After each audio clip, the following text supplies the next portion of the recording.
下一个就轮到你了。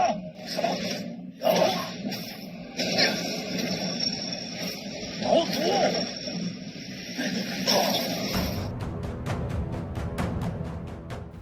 ，Kembali lagi, seperti biasa Mimin selalu mendoakan kalian semoga selalu dalam keadaan sehat dan dalam kondisi terbaik.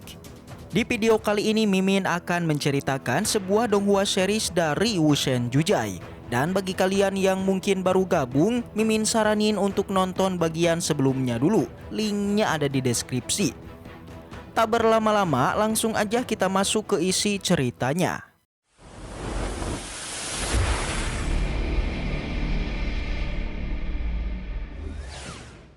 Di episode kemarin kita sudah melihat bagaimana kekuatan Lord Qinchen yang sangat kuat mampu membuat Ling Jun auto kewalahan. Meskipun Ling Jun sudah mengerahkan semua kemampuannya, tapi aja kekuatan Lord Qinchen sudah jauh melampauinya. Terbukti salah satu serangan dari Lord Qinchen sudah mampu menebas tangan Ling Jun sampai terputus. Selain itu, pada pertarungan kemarin Ling Jun sudah sangatlah kesal dan langsunglah dia mengeluarkan kekuatan tempur terkuatnya, yaitu mengeluarkan tangan darah raksasa. Tapi Lord Qinchen juga tidak mau kalah dan mencoba menahannya dengan artefak tungku. Selain dari itu, kita diperlihatkan tetua duo yang mulai gerah dengan Ling Jun. Jadinya dia pun meminta izin untuk keluar agar segera melenyapkannya. Namun Qinchen menolaknya. Itu karena ada alasan yang sangat kuat, di mana jika tetua duo keluar dan sampai diketahui oleh orang lain, maka mereka akan dalam bahaya. Pada pertarungan itu, Ling Jun pun kemudian terus mendesak kekuatannya agar mampu melawan Qinchen, yang kini menahannya dengan artefak tungku. Alhasil serangannya itu mampu membuat Qinchen sedikit kewalahan, bahkan hal itu membuat Ling Jun tertawa keras. Yang akhirnya hanya dengan satu hentakan aja, Lord Qinchen pun auto terpental bersamaan dengan artefak tungku yang juga terlepas. Melihat itu sontak aja Ling Jun pun auto senang dan langsung bergerak untuk mengambil artefak tersebut. Alhasil sekarang artefak tungku pun berhasil diambil Ling Jun. Setelah itu Ling Jun pun tertawa keras menanyakan pada bos Qinchen apakah dia mau melanjutkan pertarungannya. Akan tetapi Lord Qinchen tidak menjawab. Dia malah tersenyum dan berjalan maju menuju pada Ling Jun. Melihat pergerakan dari Lord Qinchen, Ling Jun pun langsung mengerti jika Qinchen ingin melanjutkan pertarungannya. Selain itu, dia juga merasa penasaran seberapa lamakah bos Qinchen mampu bertahan melawannya. Situasi ini Ling Jun mengira kalau ia akan memenangkan pertarungan ini, dikarenakan harta milik bos Qinchen sudah dia ambil. Namun Qinchen tidaklah takut dan kini terus melangkah maju mendekat ke arah Ling Jun. Dan seketika aja tak lama dari itu aura merah muncul di belakang Ling Jun yang ternyata itu adalah tetua duo yang kini menyerangnya memukul Ling Jun dari arah belakang.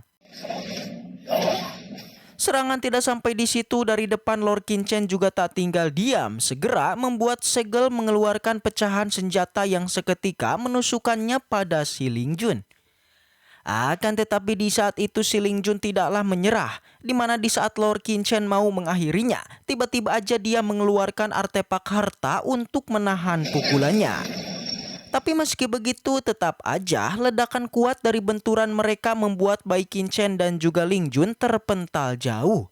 Seteguk darah dikeluarkan Ling Jun akibat tadi terkena serangan Qinchen yang menutup titik meridiannya. Dan kini tetua duo sudah enggak mau basa-basi lagi. Dari depan dia pun menyerang Ling Jun menggunakan senjata rantainya.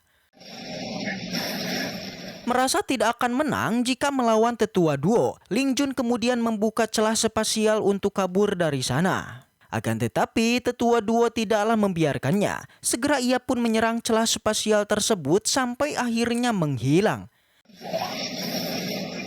Sontak hal itu membuat Ling Jun menjadi kesal dan kini berniat untuk melenyapkan tetua duo. Ternyata omongan dari Ling Jun bukanlah bualan semata, di mana dia mengeluarkan proyeksi leluhurnya yang membuat Qinchen dan juga tetua duo auto terkejut. Tak basa-basi, proyeksi itu pun menembakkan semacam kekuatan ke arah Qinchen. Di sana Lord kita pun kemudian berlari untuk menghindarinya, tapi pelariannya tidaklah sempat, tapi akhirnya inilah yang terjadi. Tanpa disangka sang tetua duo kemudian bergerak rela menyelamatkan Qin dengan membiarkan serangan tersebut menusuk pada tubuhnya. Melihat tetua duo yang terluka parah, Qin menjadi tidak percaya dan segera menghampirinya. Sudah didapati tetua duo sudahlah tewas, Qin benar-benar menjadi marah dan meledakkan kekuatannya. Tak ingin bertarung lagi dengan Qin, tetua duo memilih untuk mundur kabur dari tempat ini. Tapi jelas Lord Qin tidak membiarkannya. Segera dia pun mengeluarkan pedang petirnya untuk mengaktifkan formasi di tempat ini. Seketika semua bendera pun aktif membentuk sebuah segel formasi dan langsunglah Qin pun menarik si Ling Jun. Dari sini Ling Jun pun menjadi panik, itu karena dia tidak percaya kalau Lord Qin mampu menariknya di ruang hampa.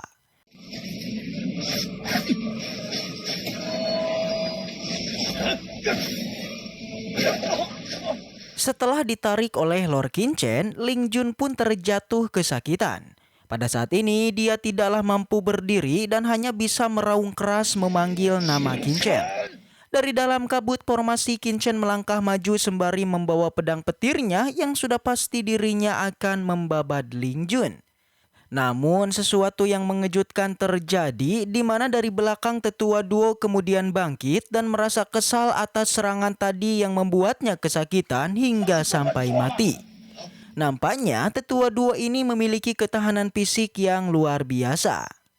Terbukti tubuhnya yang sudah berlubang, dia masih mampu bangkit, bahkan kini berniat untuk menyerang Ling Jun. Melihat apa yang terjadi, Ling Jun auto panik dan berlari menjauh dari tempat ini. Namun Qin tidaklah membiarkannya. Dia juga mengeluarkan serangannya untuk menghentikan Ling Jun. Dari belakang, tetua duo langsung bergerak ke arah Ling Jun dikarenakan dia sudah kesal akibat ulahnya tadi tubuhnya menjadi berlubang. Namun seketika aja serangan pun berhenti dikala Ling Jun bilang jika dia mengetahui tentang rahasia alam Yu kuno ini. Di mana jika Lord Qin tidak membantainya, maka dia akan memberitahukannya. Namun Qin sama sekali tidaklah peduli dan tetap memerintahkan tetua duo untuk menghabisinya. Segera tetua duo pun mengiyakannya dan langsung aja menusuk Ling Jun dengan tombak miliknya. Alhasil serangan tersebut pun berhasil mengakhiri hidupnya Ling Jun.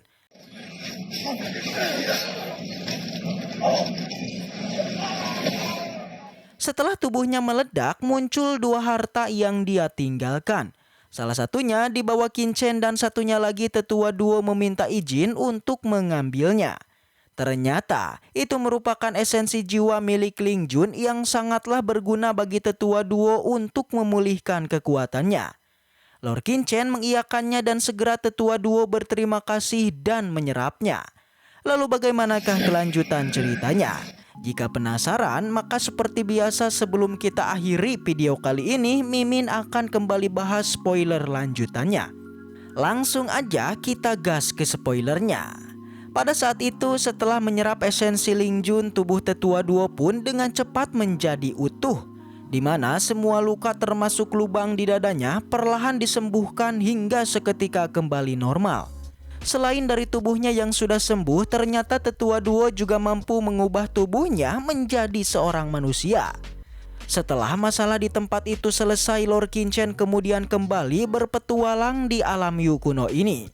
Dan singkat cerita seperti dalam cuplikannya, Lord Qin lantas menemukan sebuah cincin ruang yang begitu sangat luas. Dapat dikatakan jika cincin ini merupakan peninggalan zaman kuno yang di dalamnya berisi berbagai harta dan juga mampu memasukkan harta besar sekalipun.